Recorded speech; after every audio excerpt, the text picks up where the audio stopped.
तो आपका फिर से स्वागत है हमारे इस चैनल में। आज की ये वीडियो बड़ी ही धांसू रहने वाली है और धांसू ही आज हम एक मूवी है, एक फ्रेंचाइजी है जिसके बारे में बात करने जा रहे हैं। जी हाँ दोस्तों, मैं बात कर रहा हूँ फास्ट एक्स फ्रेंचाइजी के बारे में, जिसमें तकरीबन हमें 10 से 12 मूवीज़ देखने को मिल चुकी है, यानी 12वीं हमें देखने को मिलने वाली है। और एक तरह से मूवी या सारी मूवी एक तरह से कहा जाए तो वो सारी की सारी सुपर हिट रही हैं। बाकी अपकमिंग 11वां पार्ट हमें देखने को मिल रहा है, 12वां पार्ट देखने को मिल रहा है। तो आज हम बात करेंगे इसी फ्रेंचाइजी के बारे में और सारी कुछ जो इन्फॉर्मेशन है वो आपको बताने वाले हैं। तो आप वीडियो को एक तरह से लाइक जरूर से कर दें और बेल आइकन दबाकर इसे ऑल पर सेट कर दें ताकि हमारी अपकमिंग वीडियो की नोटिफिकेशन आप तक पहुंचते रहें। आगे मैं इसकी और डिटेल आपको बताता हूं। एक अमेरिकी एक्शन फिल्म है जिसका निर्देशन लुई लेटेरियर ने किया है और इसकी पटकथा डैन मेजो और जस्टिन लिन ने लिखी है, जिन्होंने जैक डीन के साथ मिलकर कहानी भी लिखी है। F9 की अगली कड़ी ये फास्ट एंड फ्यूरियस फ्रेंचाइजी की 10वीं मुख्य और कुल मिलाकर 11वीं फिल्म है। इसमें विन डीजल ने डोमिनिक टोरेटो की, साथ ही Michelle Rodriguez, Tyrese Gibson, Chris Bridges, John Cena, Nathalie Emmanuel, Jordana Brewster, Sung Kang, Scott Eastwood, Daniela Melchior, Alan Ritchson, Helen Mirren, Brie Larson, Rita Moreno, Jason Statham, Jason Momoa और Charlize Theron भी हैं। Film में Toretto को अपने परिवार को डांटे race Momoa से बचाना होगा, जो अपने पिता की मृत्यु और उनकी संपत्ति के नुकसान का बदला लेना चाहता है। फास्ट एंड फ्यूरियस सीरीज की 10वीं मुख्य फिल्म का निर्माण कार्य अक्टूबर 2020 में शुरू हुआ, जिसमें लीन ने निर्देशन की जिम्मेदारी संभाली। फिल्म का आधिकारिक शीर्षक अप्रैल 2022 में मुख्य फिल्मांकन शुरू होने पर सामने आया। उसी महीने बाद में लीन ने रचनात्मक मतभेदों का हवाला देते हुए निर्देशक पद छोड़ दिया, हालांकि लेखन और निर्माण का श्रेय उन्हें ही दिया गया। इसके एक हफ्ते बाद लेटेरियर को उनके स्थान पर नियुक्त किया गया, जिन्होंने पटकथा में कई संशोधन किए, लेकिन उन्हें इसका श्रेय नहीं दिया गया। लंबे समय से फ्रेंचाइजी के साथ जुड़े संगीतकार ब्रायन टाइलर ने फिल्म का संगीत तैयार किया। अनुमानित $378.8 मिलियन के कुल बजट के साथ फास्ट एक्स अब तक की छठी सबसे महंगी फिल्म है। फिल्म की शूटिंग अगस्त तक चली, जो लंदन, रोम, ट्यूरिन, लिस्बन और लॉस एंजलिस में आयोजित की गई। फास्ट एक्स का प्रीमियर 12 मई 2023 को रोम में हुआ और यूनिवर्सल पिक्चर्स द्वारा इसे 19 मई को संयुक्त राज्य अमेरिका में रिलीज किया गया। फिल्म को समीक्षकों से मिली-जुली समीक्षाएं मिली, जिसमें एक्शन दृश्यों और मोमोआ के अभिनय की प्रशंसा की गई, लेकिन लेखन की आलोचना भी हुई। इसने विश्व स्तर पर $714 मिलियन की कमाई की और 2023 की 5वीं सबसे अधिक कमाई करने वाली फिल्म बन गई। फास्ट फॉरएवर नामक सीक्वल 17 मार्च 2028 को रिलीज होने वाला है।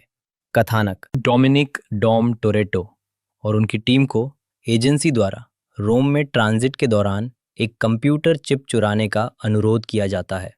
वह और उनकी पत्नी लेटिसिया "लेटी" ऑर्टिज अपने बेटे ब्रायन "लिटिल बी" मार्कोस के साथ पीछे रह जाते हैं, जबकि टीम के बाकी सदस्य, जिनमें रोमन पियर्स, तेज पार्कर, हान लू और रैमसे शामिल हैं, रोम के लिए रवाना होते हैं।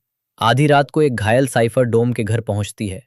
वो डोम और लेटी को बताती है कि हर्नान रेस के बेटे डाटे ने उनके परिवारों का अपहरण करके उनके दल को उनके खिलाफ भड़का दिया है और अपने पिता की मृत्यु और 10 साल पहले परिवार की संपत्ति के नुकसान का बदला लेने के लिए डोम को निशाना बनाने के लिए उनका इस्तेमाल कर रहा है।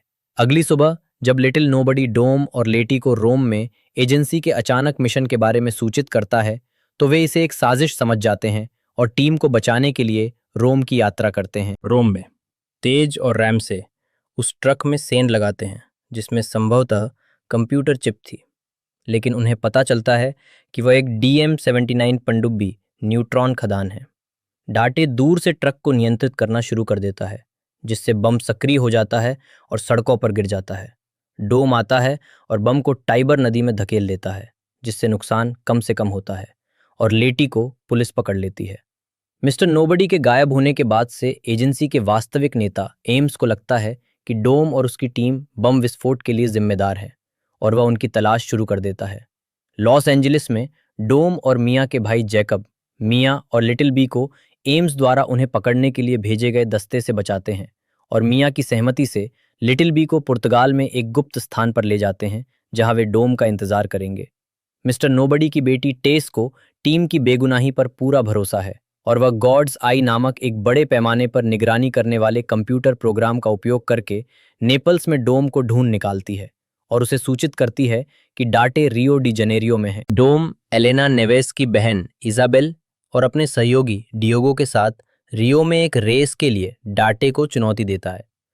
रेस में जब डोम इजाबेल को बचाने का फैसला करता है और जीत जाता है, तो डाटे अपनी पोर्स 911 की चेसिस पर लगे बम से डियोगो को मार देता है।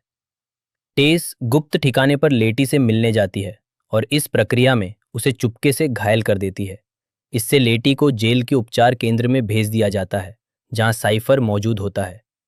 ये अनुमान लगाते हुए कि गुप्त ठिकाना अंटार्कटिका में स्थित है, उन्हें मिलकर भागने की योजना बनानी होगी। लंदन में डोम की टीम डेकार्ड शॉ से मदद मांगती है। डेकार्ड और हान के बीच हुई झड़प के बाद हान उन्हें मनाने में कामयाब हो जाता है। एम्स रियो में डोम को पकड़ लेता है, इससे पहले कि डाटे उसी पुल पर उन्हें रोक ले जहां तिजोरी की चोरी के दौरान दोनों पहली बार मिले थे। एक स्नाइपर द्वारा टेस को घायल करने के बाद डाटे उससे गॉड्स आई चुरा लेता है।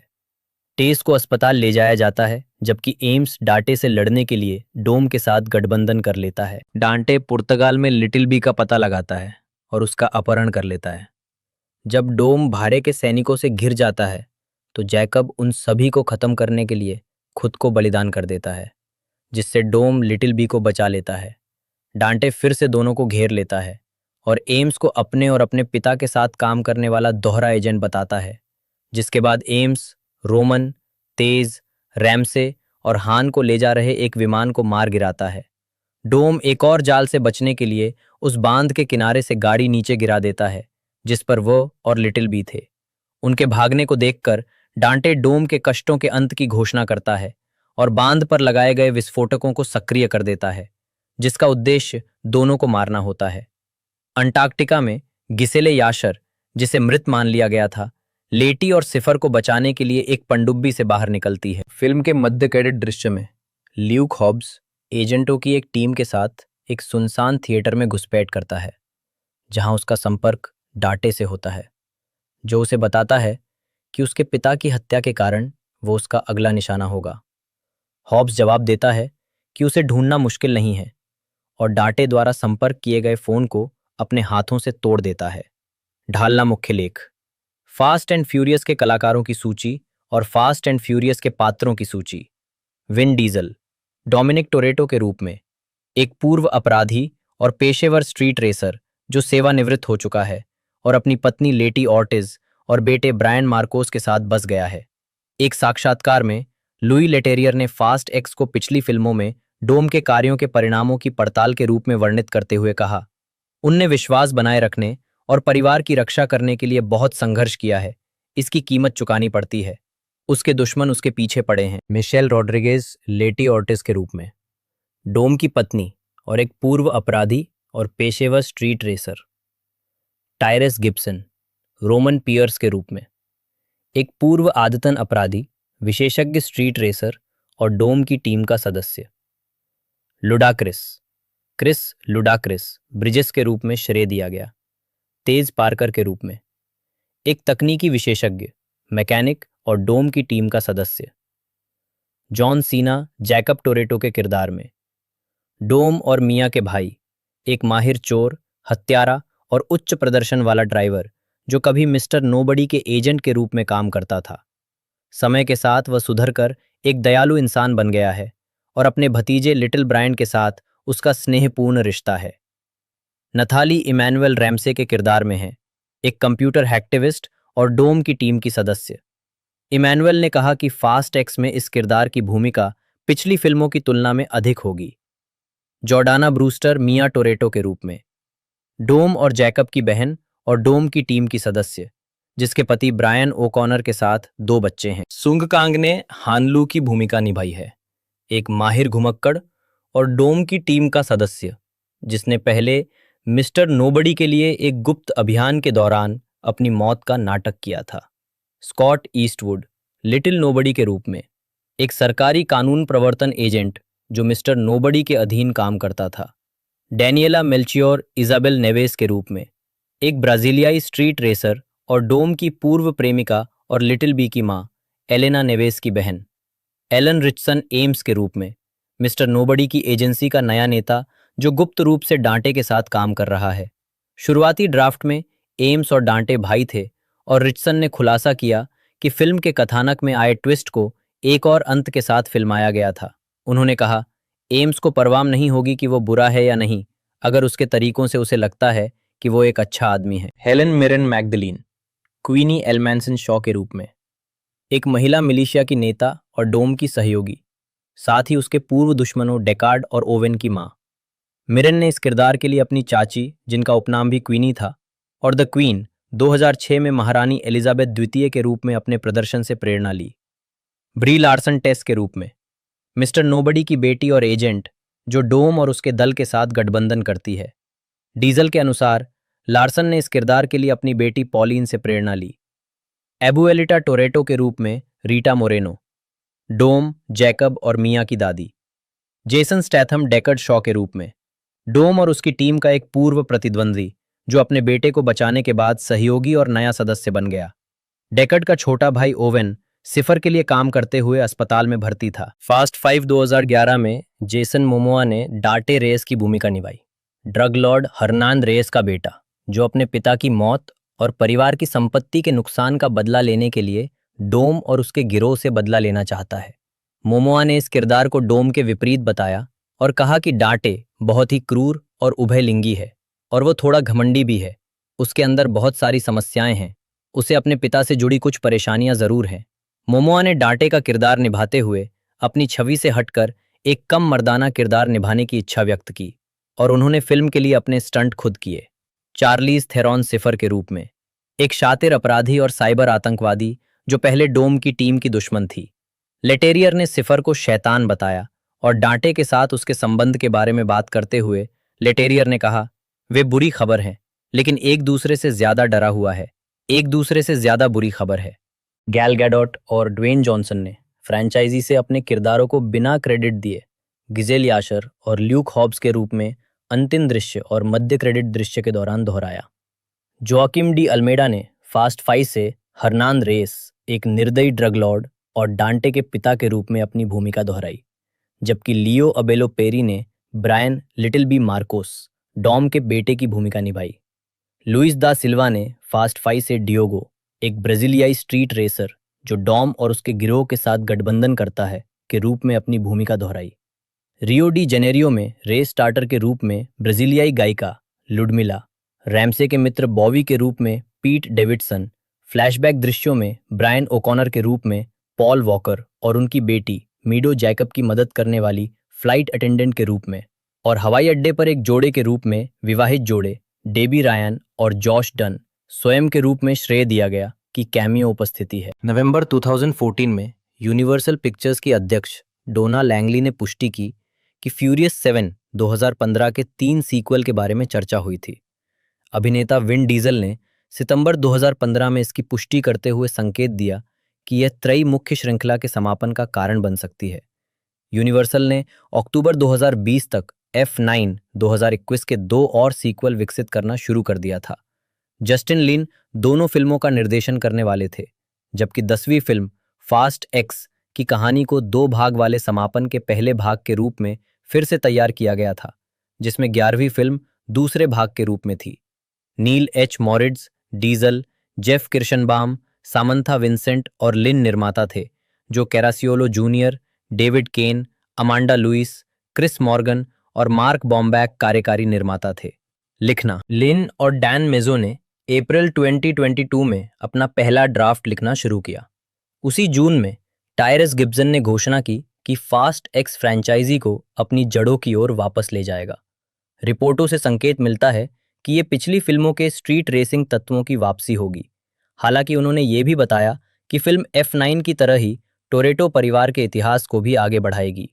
लेटेरियर ने बाद में खुलासा किया कि फिल्म पारिवारिक जिम्मेदारियों में वृद्धि पर केंद्रित है। उन्होंने कहा, डोम हमेशा एक अकेला भेड़िया था। वो एक समय में 1/4 मील जी रहा था, अब दांव असली हैं।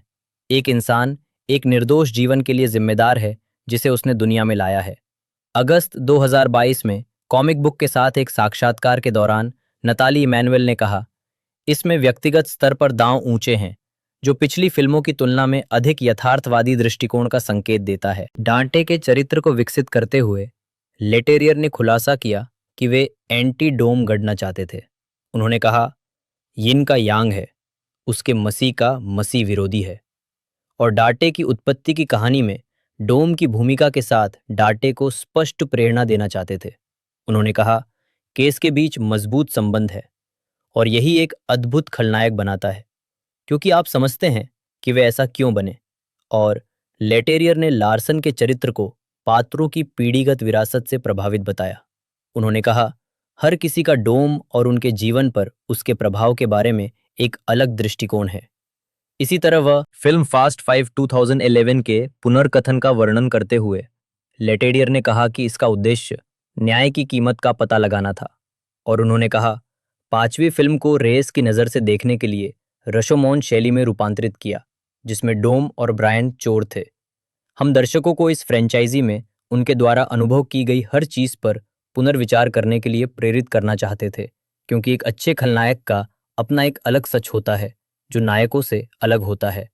लेटेरियर ने बताया कि फिल्म पिछली हर किस्त को छूती है और कहा, स्नोबॉल तेजी से बढ़ा और हिमस्खलन बन गया।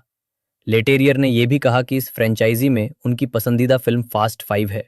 लेटेरियर ने बाद में खुलासा किया कि उन्होंने सेट पर अपनी शुरुआती यात्रा के दौरान पूरी पटकथा में कई अलिखित संशोधन किए और बताया कि फिल्म पर काम करने के पहले 4 दिनों तक उन्हें नींद नहीं आई। शुरुआती प्रचार के दौरान लेटेरियर ने कहा कि फास्ट एक्स परिवार के संभावित टूटने की पड़ताल करती है और कहा कि लोगों को पक्ष लेना होगा और गठबंधन बनाने होंगे, जो किरदारों के बीच उभरते युद्ध से और भी जटिल हो जाएगा, और कहा कि कुछ भारी नुकसान होंगे।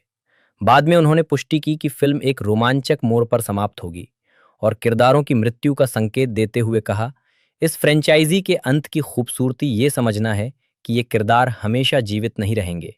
केवल वेस्टर्न फिल्मों में ही काउबॉय सूर्यास्त की ओर सरपट दौड़ते हैं। ये अलग है, दांव पहले से कहीं ज्यादा ऊंचे हैं।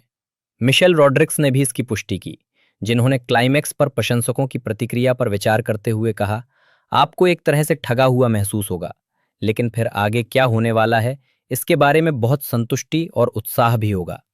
23 साल से फिल्में बनाने के बाद इस स्तर पर मुझे चौंकाना वाकई मुश्किल है और उन्होंने मुझे अच्छी तरह से चौंका दिया। उन्होंने Dungeons and Dragons Honor Among Thieves के लिए कोलाइडर के साथ एक प्रचार साक्षात्कार में इसे दोहराया और कहा कि फास्ट एक्स का अंत लोगों को सचमुच आश्चर्यचकित कर देगा और अंत में लोग हैरान रह जाएंगे। थिएटर में मैं सोच रही थी, हे भगवान, हमने क्या कर दिया। उनके शुरुआती विचारों में से एक के रूप में लेटेरियर ने जैकब के किरदार को मरवाने पर विचार किया था, क्योंकि उसने पहले एक खलनायक की भूमिका निभाई थी। F9। उन्होंने महसूस किया कि जैकब की मौत का दाव फास्ट एक्स की समग्र कहानी के लिए महत्वपूर्ण था और जैकब के चरित्र चाप को समाप्त कर दिया, क्योंकि यह डोम और लिटिल बी को बचाने के लिए बलिदान का प्रतिनिधित्व करता था। ढलाई: Jason Momoa, Daniela Melchior, Brie Larson, Alan Ritchson और रीटा मोरेनो फास्ट एक्स की मुख्य कास्ट में शामिल हुए। जून 2021 में डीजल ने घोषणा की कि फिल्म को फ्रेंचाइजी के समापन के रूप में 2 भागों में विभाजित किया जाएगा, जिसकी मुख्य फोटोग्राफी जनवरी 2022 में शुरू होने वाली थी और लगातार होगी। दिसंबर 2021 में ड्वेन जॉनसन ने फास्ट एक्स के लिए ल्यूक हॉब्स के रूप में वापसी करने से इनकार कर दिया और डीजल द्वारा उनकी वापसी के लिए किए गए एक इंस्टाग्राम पोस्ट को हेरफेर करार दिया। प्रकाशनों ने संकेत दिया कि वह डीजल के साथ विवाद का जिक्र कर रहे थे, जो The Fate of the Furious 2017 में निर्माता के रूप में डीजल की भूमिका से उपजा था। उन्होंने अंततः मिड क्रेडिट सीन में एक कैमियो उपस्थिति में अपनी भूमिका को दोहराया। 2022 की शुरुआत में जेसन मोमोआ को खलनायक डाटे के रूप में चुना गया, जबकि डेनियला मेल्चियोर, ब्री लार्सन और एलोन रिचसन अप्रैल तक कलाकारों में शामिल हो गए। मूल रूप से कीनू रीव्स से एम्स की भूमिका निभाने के लिए संपर्क किया गया था। इससे पहले हॉब्स एंड शॉ 2019 में खलनायक एटियन डायरेक्टर के रूप में फ्रेंचाइजी में शामिल होने के लिए बातचीत चल रही थी। रिचसन को अंततः लिन द्वारा संपर्क किए जाने के बाद चुना गया, जब रिचसन ऑर्डिनरी एंजल्स 2024 की शूटिंग कर रहे थे। रिचसन ने भूमिका स्वीकार कर ली, जबकि ऑर्डिनरी एंजल्स का निर्माण विनिपेग सेट पर आए बर्फीले तूफान के कारण रोक दिया गया था। रिचसन ने अनुमान लगाया कि निर्देशक में बदलाव के परिणाम स्वरूप उन्हें भी हटा दिया जाएगा, लेकिन निर्माता जेफ किर्शनबाम ने उन्हें फास्ट एक्स में बनाए रखा। मार्वल सिनेमैटिक यूनिवर्स में अभिनय करने के बाद लार्सन शुरू में किसी अन्य फ्रेंचाइज में शामिल होने को लेकर हिचकिचा रही थी। उन्होंने कहा, मुझे डर था कि क्या होगा, लेकिन मैं हमेशा यही सोचती हूँ कि मुझे खुद के साथ उस तरह से जीना है जैसे किसी और को नहीं। मैं जो भी चुनाव करती हूँ, मुझे उनके साथ जीना पड़ता है, चाहे मुझे उन पर पछतावा हो या न हो। लेकिन उन्होंने कहा कि फास्ट एंड फ्यूरियस उनकी ड्रीम फ्रेंचाइजी थी। उन्होंने कहा, मैं सालों से इसमें शामिल होने की गुहार लगा रही थी। किसी ऐसी चीज का हिस्सा बनना जिसे आपने पूरी जिंदगी देखा हो और जिसे आप प्यार करते हो, एक अद्भुत एहसास है। मार्च 2023 में टोटल फिल्म के साथ एक साक्षात्कार में लार्सन ने खुलासा किया कि वो सरकारी एजेंट और गुप्त अभियान दल के नेता मिस्टर नोबडी की बेटी टेस की भूमिका निभाएंगी। उन्होंने टेस को एक सेतु के रूप में वर्णित करते हुए कहा, वो एजेंसी के साथ नहीं चलती, वो अपने पिता द्वारा स्थापित विरासत में विश्वास करती है, डोम और टोरेटो परिवार के साथ खड़ी है। मोमोआ के शामिल होने का वर्णन करते हुए निर्देशक लुई लेटेरियर ने कहा कि डांटे एक अविश्वसनीय नया चरित्र है, ये 1000% मोमोआ है। जबकि मिशेल रॉड्रिग्स ने कहा कि डांटे दुष्ट है, लेकिन वो चंचल भी हो सकता है। ये एक नई ऊर्जा की तरह है, उसमें कुछ आकर्षक है। बाद में उन्होंने डांटे को फ्रेंचाइजी का सर्वश्रेष्ठ पुरुष खलनायक बताया और उसे मुस्कान के साथ बदला के रूप में वर्णित किया। चुने जाने के बाद मोमोआ शुरू में डीजल और लिन के बीच सेट पर हुए विवाद की खबरों के कारण फिल्मांकन की स्थितियों को लेकर आशंकित थे और उन्होंने कहा कि उन्होंने अपनी छवि से हटकर भूमिका निभाने के लिए इसे स्वीकार किया। मई में रीटा मोरेनो को डोम, जैकब और मिया की दादी अबुलिता के रूप में चुना गया। लेटेरियर ने उनके शामिल होने को वो मार्गदर्शक प्रकाश बताया जिसका डोम अनुसरण कर रहा है, और आगे कहा, उसकी अंतरात्मा है, उन लोगों में से एक है जो उसे जमीन से जोड़े रखती हैं। जब आपकी दादी, जिनसे आप वर्षों से नहीं मिले हैं, आपको कोई संदेश देती हैं जो आपके जीवन के दूसरे भाग के लिए मार्गदर्शक बन जाता है, तो आप उसे सुनते हैं।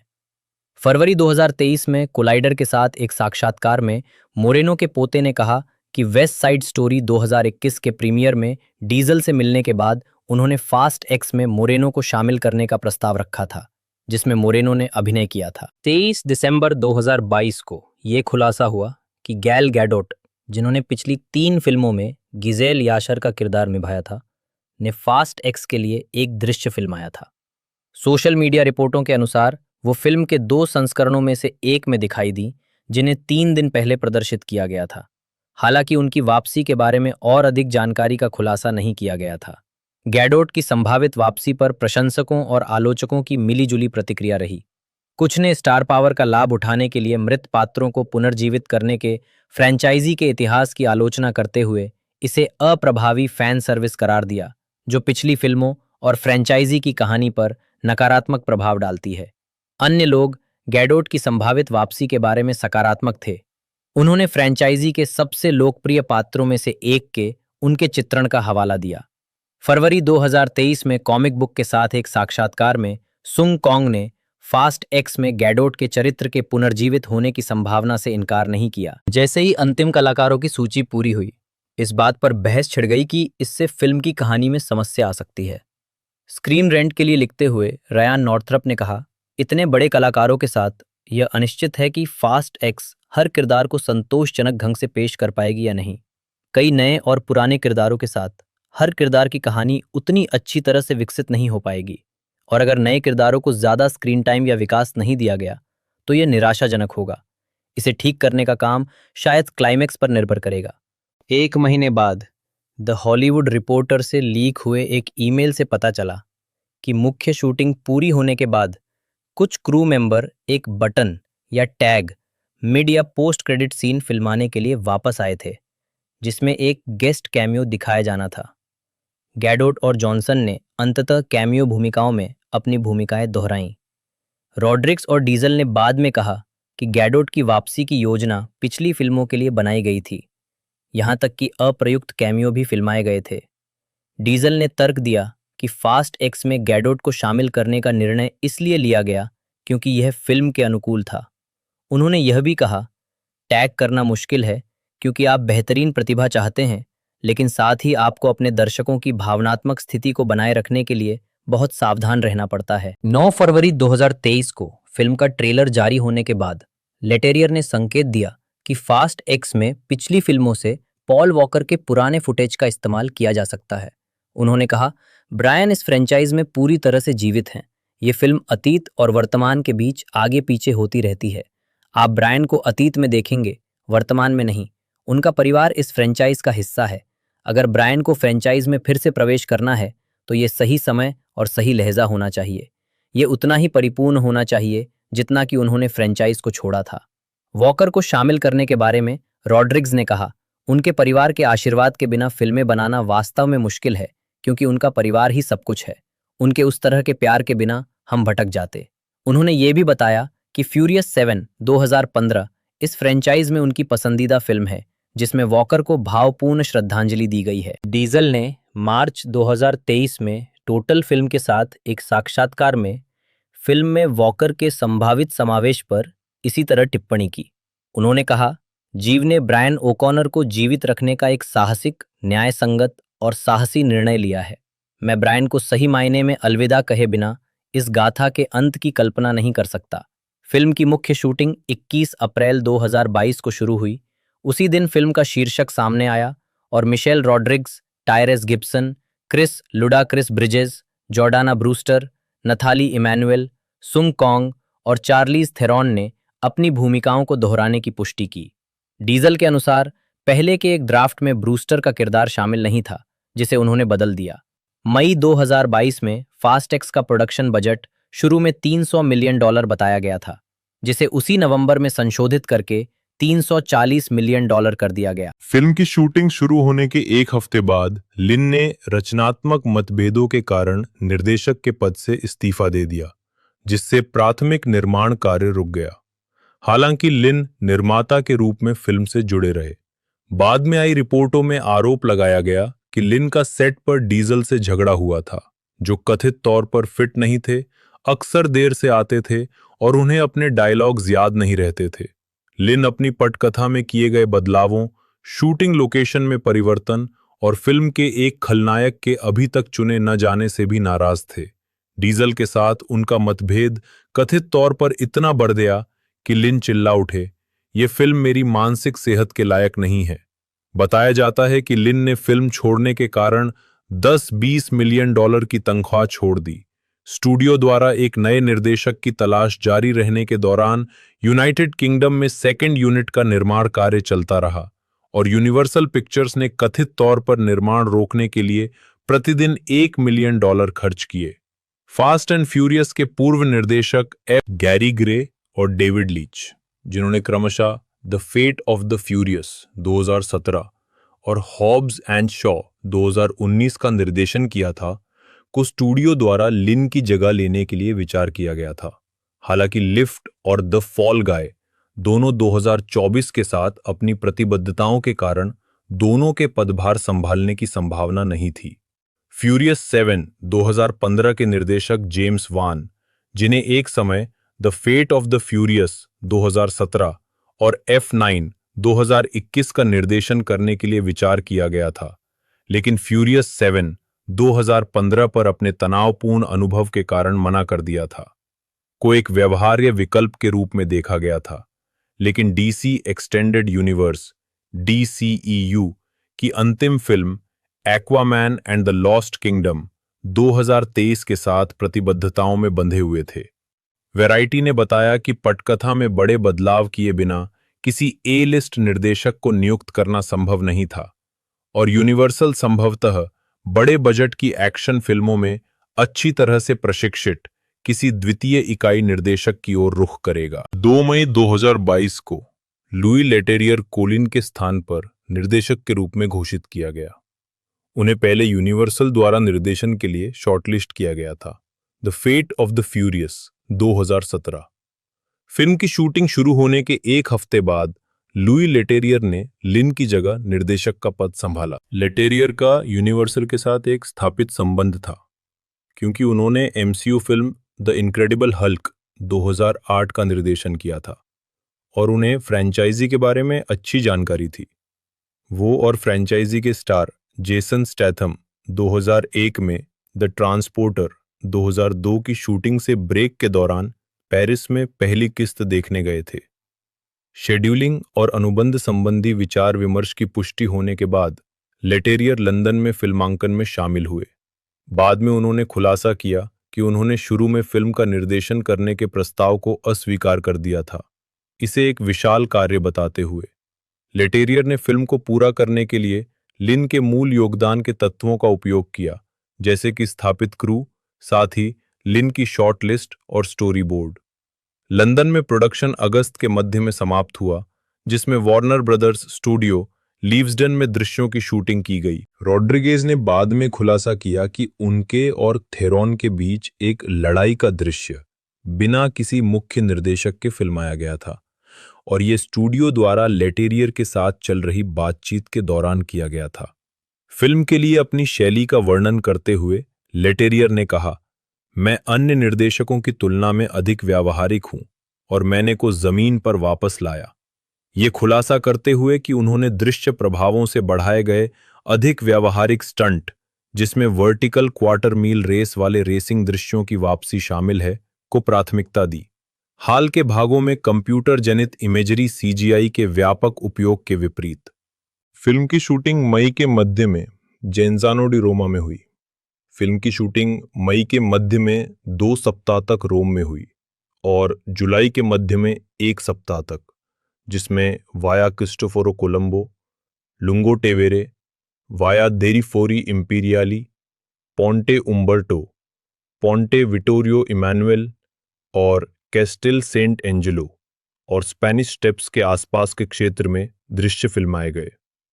इसके बाद 24 मई से 6 जून के बीच ट्यूरिन में शूटिंग हुई, जिसमें पियाजा क्रीमिया और Corso Fiume, Piazza Vittorio Veneto, Murazzi del Po, Via Roma और पियाजा 4 मार्जो में एक्शन सीक्वेंस फिल्माए गए।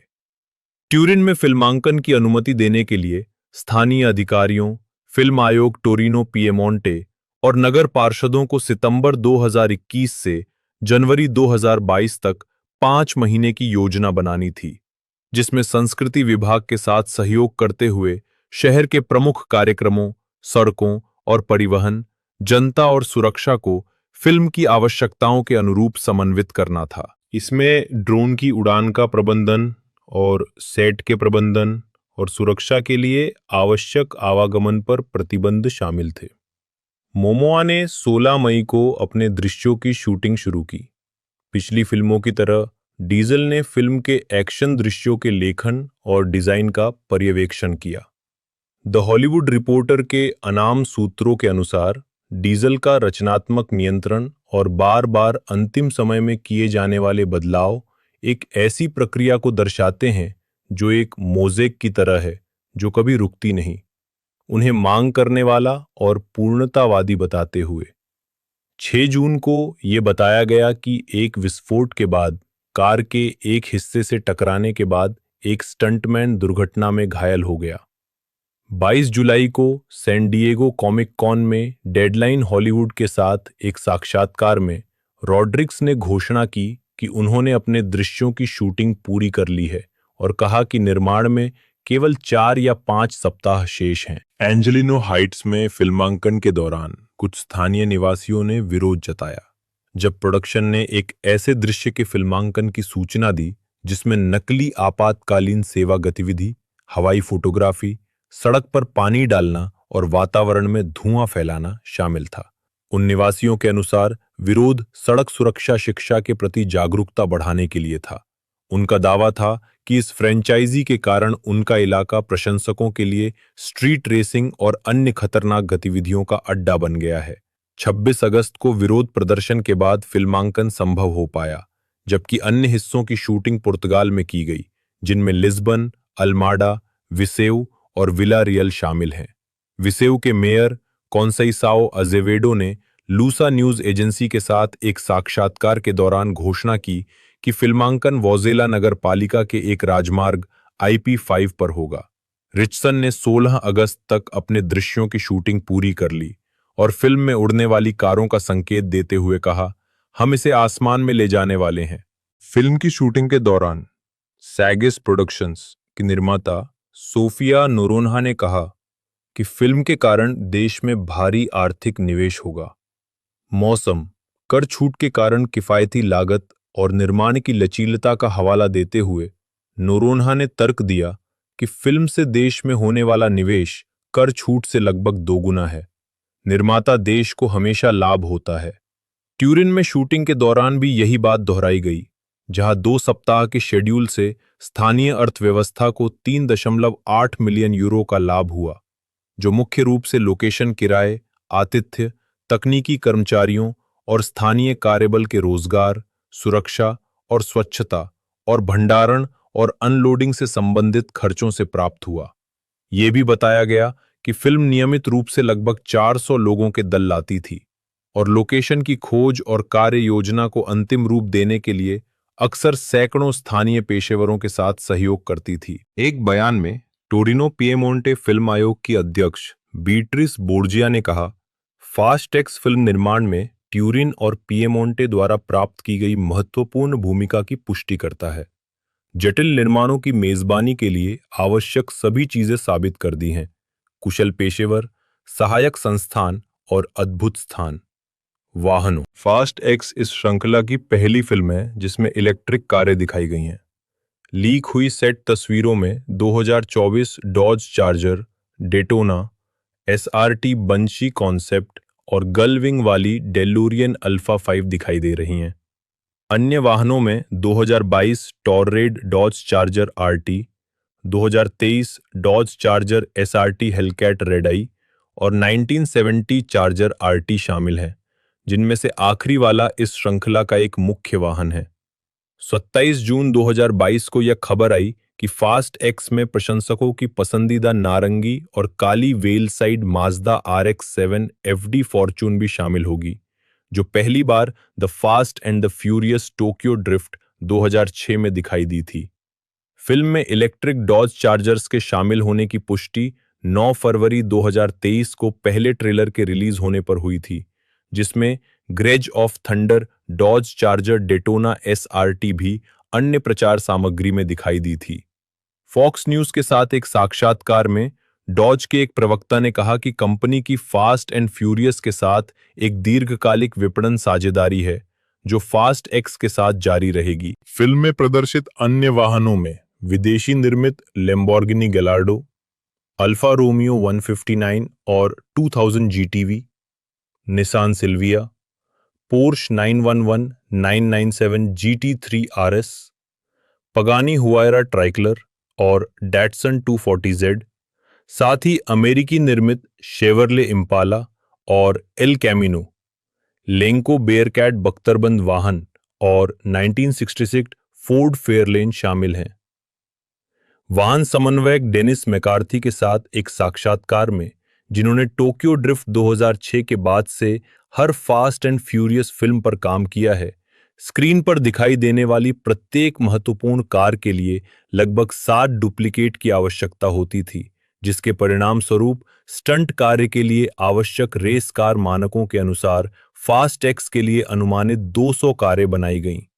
अप्रैल 2023 में मोमोआ ने खुलासा किया कि उन्होंने अपने किरदार के लिए फिल्म में इस्तेमाल की जाने वाली 6 मोटरसाइकिलों को सुरक्षित करने के लिए व्यक्तिगत रूप से हार्ले डेविडसन के CEO जोचेन जिट्स से संपर्क किया था। उन्हें पूरी फिल्म में हार्ले डेविडसन पैन अमेरिका चलाते हुए देखा जाता है, जिसे एक उन्नत एग्जॉस्ट सिस्टम और अतिरिक्त शील्डिंग के साथ संशोधित किया गया था।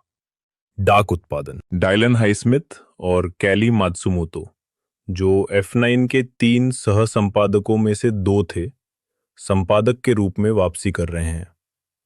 पीटर चियांग F9 के बाद इस प्रोडक्शन के लिए विजुअल इफेक्ट्स सुपरवाइजर के रूप में लौट रहे हैं और डीनेग और industrial light and magic visual effects vendor के रूप में वापसी कर रहे हैं। जुलाई 2022 में द हॉलीवुड रिपोर्टर को दिए एक साक्षात्कार में मिशेल रॉड्रिग्स ने लेटेरियर और उनकी मुख्य रूप से फ्रेंच भाषी रचनात्मक टीम के जुड़ने की प्रशंसा करते हुए इसे फ्रेंच टेकओवर डूड करार दिया। उन्होंने कहा कि लेटेरियर फ्रेंचाइजी के एक सच्चे प्रशंसक के रूप में प्यार की इस ऊर्जा के साथ आए हैं, जो वास्तव में इसे उन ऊंचाइयों पर ले जाना चाहते हैं जहां ये पहले कभी नहीं गया है। ये आपको याद दिलाता है कि फिल्म निर्माण कितना सुंदर और जादुई है। कई हवाई शॉट्स जॉनी शीयर द्वारा संचालित वॉर्प कैम से lace first person view drone से फिल्माए गए थे, जो माइकल बे की फिल्म एम्बुलेंस 2022 में एक्शन दृश्यों के लिए इस्तेमाल की गई फिल्मांकन तकनीकों के समान थे। इससे पहले शीयर ने रोसन मार्शल थर्बर की रेड नोटिस 2021 में ड्रोन आधारित फिल्मांकन का पर्यवेक्षण किया था। फास्ट एक्स के फ्लैशबैक सीक्वेंस को बनाने के लिए फिल्म निर्माताओं ने यूनिवर्सल के आर्काइव विभाग से प्राप्त फास्ट 5 के डेली फुटेज का उपयोग वैकल्पिक टेक और अलग-अलग एंगल प्राप्त करने के लिए किया। पहले से मौजूद और अप्रयुक्त फुटेज को फिर सीक्वेंस बनाने के लिए संयोजित किया गया, जिसमें मोशन कंट्रोल फोटोग्राफी और सीजीआई का उपयोग करके पात्रों को फुटेज में शामिल किया गया। मार्च 2023 में लेखन क्रेडिट को अंतिम रूप दिया गया। मेजो और लिन को पटकथा क्रेडिट प्राप्त हुए और दोनों ने जैक डीन के साथ कहानी क्रेडिट साझा किए, जबकि सुजान लोरी पार्क्स और मार्क बॉम्बैक को अतिरिक्त साहित्यिक सामग्री के लिए ऑफ स्क्रीन क्रेडिट भी प्राप्त हुए। मई में फ्रेंचाइजी में लौटने से उनके शुरुआती इनकार के बावजूद ये पता चला कि ड्वेन जॉनसन ने फिल्म के मिड क्रेडिट सीन में ल्यूक हॉब्स के रूप में देर से वापसी स्वीकार कर ली। संगीत मुख्य लेख fast x sound track. Film के साउंड ट्रैक का पहला सिंगल लेट्स राइड 10 फरवरी 2023 को रिलीज हुआ, जिसे YG, TY डॉलर साइन और लैम्बो फोरो ने गाया है। साउंड ट्रैक में hip hop, pop, reggaeton, electronic rock और लयबद्ध लैटिन ट्रैक शामिल है। फिल्म का दूसरा गाना वोंट बैक डाउन, जिसे YoungBoy Never Broke Again, Bailey Zimmerman और डरमोट केनेडी ने गाया है, 4 मई को रिलीज हुआ। फिल्म का साउंड ट्रैक 19 मई को आर्टिस्ट पार्टनर ग्रुप द्वारा रिलीज किया गया। मार्च 2023 में पोस्ट प्रोडक्शन के दौरान ब्रायन टाइलर फिल्म का संगीत तैयार करने के लिए वापस लौटे। टाइलर ने इससे पहले फ्रेंचाइजी की 6 फिल्मों का संगीत तैयार किया था, जिसकी शुरुआत the Fast and the Furious Tokyo Drift 2006 से हुई थी। आधिकारिक स्कोर एल्बम 2 जून 2023 को बैकलॉट म्यूजिक द्वारा जारी किया गया था। विपणन जून 2022 में बार्सिलोना में सिने यूरोप में फास्टेक्स के कुछ हिस्सों का पूर्वावलोकन किया गया, जिसमें जेसन मोमोआ और ब्री लार्सन की पहली झलक भी शामिल थी। फिल्म के बारे में बात करते हुए यूनिवर्सल पिक्चर्स इंटरनेशनल की वितरण अध्यक्ष वेरोनिका क्वान वैंडनबर्ग ने कहा कि स्टूडियो का उद्देश्य फ्रेंचाइजी से अपेक्षित विविध रुचियों को पूरा करना जारी रखना था। 2022 ग्रियो अवार्ड्स में टायरस गिब्सन ने कहा कि उन्होंने 20 अक्टूबर 2022 को पूरी फिल्म देखी, इसे पागलपन और बहुत अधिक जादू से भरपूर बताया और घोषणा की कि फिल्म के ट्रेलर का विस्तारित संस्करण पहली बार 12 फरवरी 2023 को सुपर बाउल 57 में प्रीमियर होगा। दिसंबर 2022 में विन डीजल के एक सोशल मीडिया पोस्ट में इसकी पुष्टि हुई, जिसमें उन्होंने लिखा कि ट्रेलर 2 महीने से भी कम समय दूर है और जनवरी 2023 के पोस्ट में इसे आधिकारिक कर दिया गया। कोलाइडर की जनवरी 2023 की एक रिपोर्ट में ये पुष्टि की गई थी कि पहला ट्रेलर 10 फरवरी 2023 को दुनिया भर में रिलीज होगा। एक दिन पहले एक निजी प्रशंसक कार्यक्रम में स्क्रीनिंग के बाद। ये 3 मिनट लंबा था और इसके बाद सुपर बाउल में Dungeons and Dragons, Honor Among Thieves, Cocaine Bear, Scream 6, 65, Air, Guardians of the Galaxy Volume 3 और द फ्लैश सभी 2023 के साथ दिखाया गया। 1 फरवरी से शुरू होकर ट्रेलर की रिलीज को बढ़ावा देने के लिए पिछली 9 फिल्मों में से प्रत्येक के ट्रेलरों के आधिकारिक रीकट, जिन्हें लेगेसी ट्रेलर कहा जाता है, IGN के साथ मिलकर दैनिक रूप से जारी किए गए। ये फैन इवेंट लॉस एंजलिस के डाउनटाउन में स्थित LA लाइव में आयोजित किया गया था, जिसकी मेजबानी मारिया मेनोनोस ने की थी और इसमें डीजल, रॉड्रिगेज, गिब्सन, लुडाक्रिस और कोडी वॉकर, जो श्रृंखला के लंबे समय से शुरुआती स्टार पॉल वॉकर के भाई हैं, शामिल थे। इसी तरह के फैन इवेंट मैक्सिको, फ्रांस और जापान में भी आयोजित किए गए थे, लेकिन उनमें कलाकार शामिल नहीं थे। फास्ट एक्स को बढ़ावा देने के लिए फिल्म में इस्तेमाल की गई कारों को दुनिया भर की प्रदर्शनियों में प्रदर्शित किया गया, जैसे कि डीजल द्वारा संचालित 1970 की डॉज चार्जर, जापान में चित्रित। 1 फरवरी को फिल्म का टीजर पोस्टर जारी किया गया, जिसमें डीजल अकेले बीच में खड़े हैं, सिर झुकाए हुए हैं और अपनी मुट्ठियों के बीच एक क्रॉस पकड़े हुए हैं। बैकग्राउंड में अंधेरा से उजाला रंग आ रहा है। कोलाइडर के लिए लिखते हुए सफिया काजी ने कहा कि उनकी मुद्रा गहन प्रार्थना को दर्शाती है और क्रॉस से आ रही हल्की रोशनी उनकी मुट्ठी को घेर रही है, जो अंधेरे में आशावाद का प्रतीक है। उन्होंने ये भी कहा कि F9 के रंगों के विस्फोट की तुलना में पोस्टर की सापेक्षिक सादगी फास्ट एक्स की कहानी को अधिक गंभीर बना सकती है।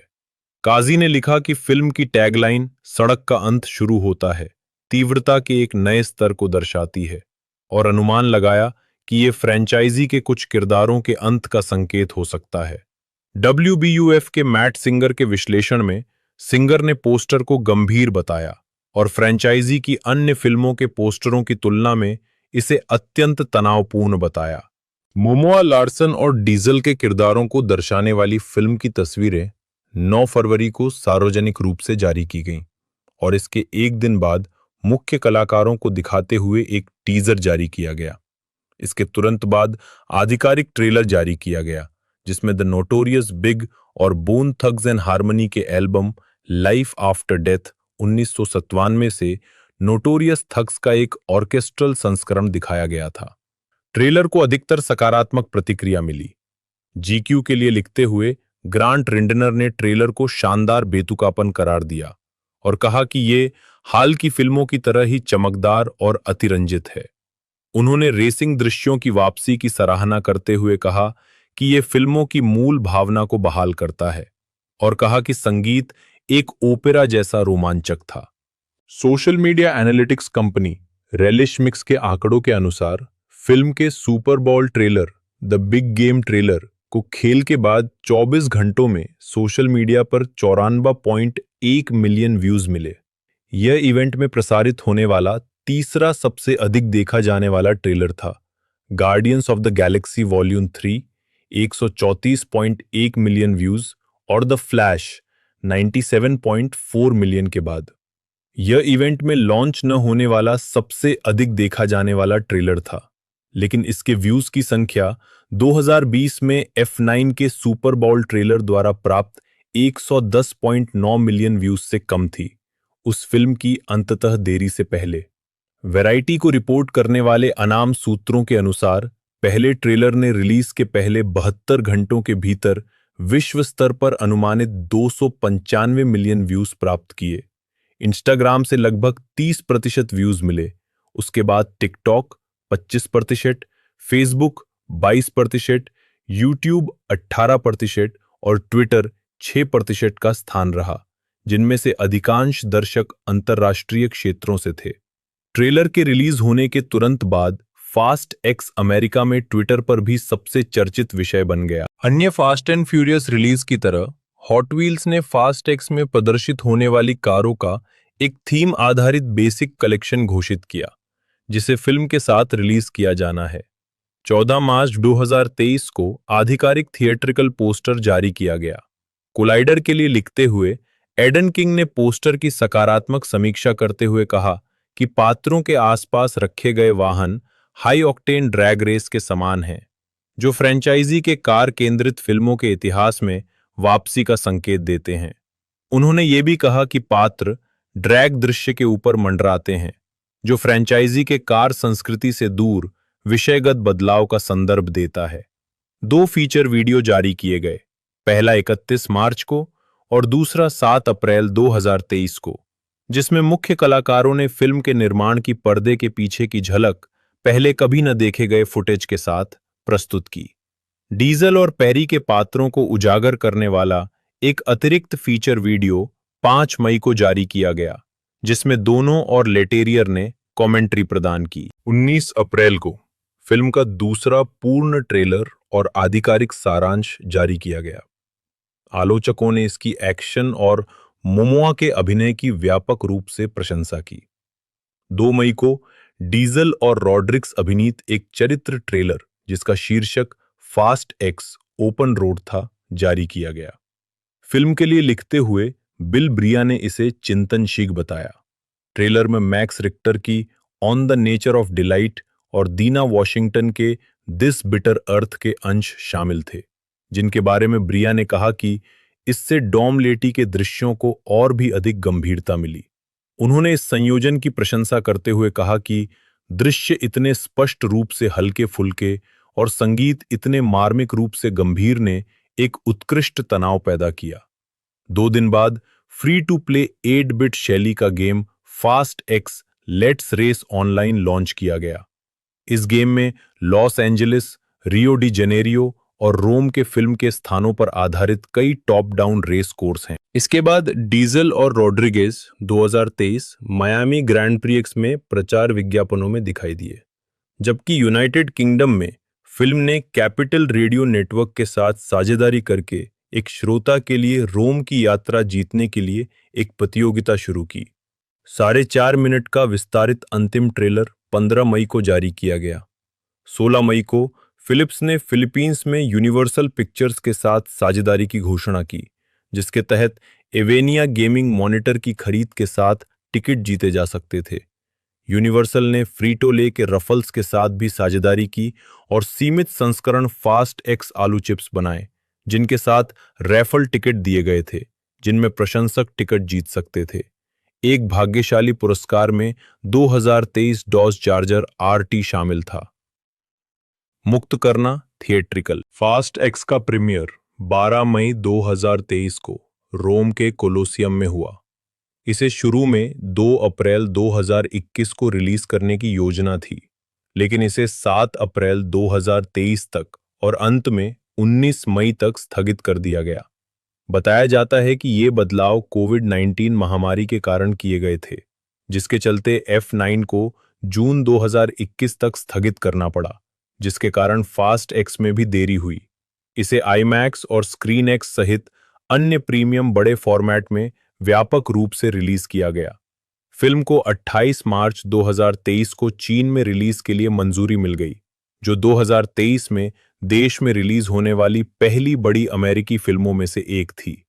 फास्ट एंड फ्यूरियस 6 2013 की रिलीज के बाद से फास्ट एंड फ्यूरियस फिल्मों ने चीन में $1.2 बिलियन से अधिक की कमाई की है, और ये उन पहले देशों में से एक था जहां F9 2021 रिलीज हुई थी, जो इसकी घरेलू रिलीज से 5 सप्ताह पहले थी।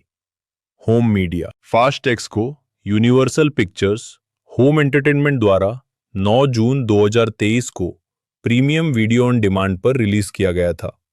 8 अगस्त को 4K अल्ट्रा HD, ब्लू-रे और DVD पर। भौतिक प्रतियों में एक audio commentary, behind the scenes featured, एक ब्लूपर रील और 2 संगीत वीडियो शामिल है।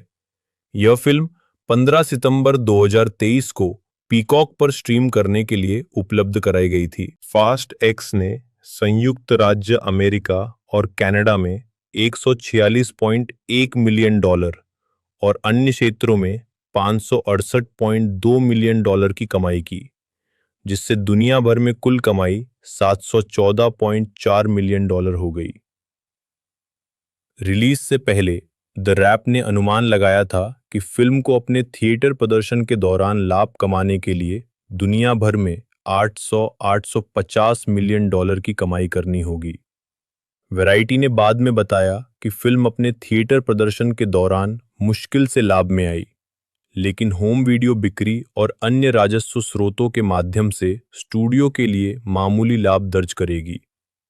फोर्ब्स की 2024 की एक रिपोर्ट में फिल्म की बॉक्स ऑफिस कमाई में यूनिवर्सल का हिस्सा $357.2 मिलियन था, जो फिल्म के $378.8 मिलियन के बजट पर $20.8 मिलियन के नुकसान को दर्शाता है। संयुक्त राज्य अमेरिका और कनाडा में ट्रेलर के प्रीमियर से एक दिन पहले 9 फरवरी 2023 की आधी रात को टिकटों की बिक्री शुरू हुई। फैंडांगो के एक अध्ययन के अनुसार, जिसमें फरवरी और मार्च 2023 के बीच 6,000 से अधिक टिकट खरीदारों का सर्वेक्षण किया गया था, फास्ट एक्स को गर्मियों की 6ठी सबसे बहुप्रतीक्षित फिल्म घोषित किया गया था। अप्रैल 2023 में बॉक्स ऑफिस के अनुमानों के अनुसार फिल्म अपने शुरुआती सप्ताहांत में 65-75 मिलियन की कमाई करेगी। रिलीज के सप्ताह तक अनुमानों को घटाकर $60 मिलियन कर दिया गया था। फिल्म ने अपने पहले दिन $28 मिलियन की कमाई की, जिसमें गुरुवार के पूर्वावलोकन से $7.5 मिलियन शामिल थे। इसने 4,046 सिनेमा घरों से $67 मिलियन की कमाई के साथ बॉक्स ऑफिस पर शीर्ष स्थान हासिल किया। द रैप के लिए लिखते हुए जेरेमी फस्टर ने भविष्यवाणी की कि फास्ट एक्स अपने कुछ पूर्ववर्तियों की तुलना में कम लाभदायक हो सकती है। फिल्म के अचानक बढ़े हुए कुल उत्पादन बजट F9 से 70% अधिक और अपेक्षित बड़े विपणन बजट का हवाला देते हुए। तो हाल ही के अंदर इसका जो आखिरी पार्ट है फ्रेंचाइजी का वो 2023 में देखने को मिला था, फास्ट एक्स कर उसने परफॉर्मेंस बहुत ही धांसू दी थी। 300 मिलियन का तकरीबन उस मूवी का बजट था और 700 मिलियन डॉलर्स का उसने कलेक्शन किया था, जो कि बहुत ही बेहतरीन है। लोगों द्वारा भी इसे बड़ा पसंद किया गया था। बाकी एक्शन के लिए ही ये मूवी जानी जाती है, तो धांसू एक्शन उसमें भी देखने को मिला था। बाकी मैंने पूरी इन्फॉर्मेशन इस वीडियो में आपको बताई दी है। वीडियो आपको अच्छी लगी तो लाइक जरूर से कीजिएगा, चैनल को सब्सक्राइब कर बेल आइकन दबा कर इसे ऑल पर सेट कर दीजिएगा। मिलते हैं अगले वीडियो में।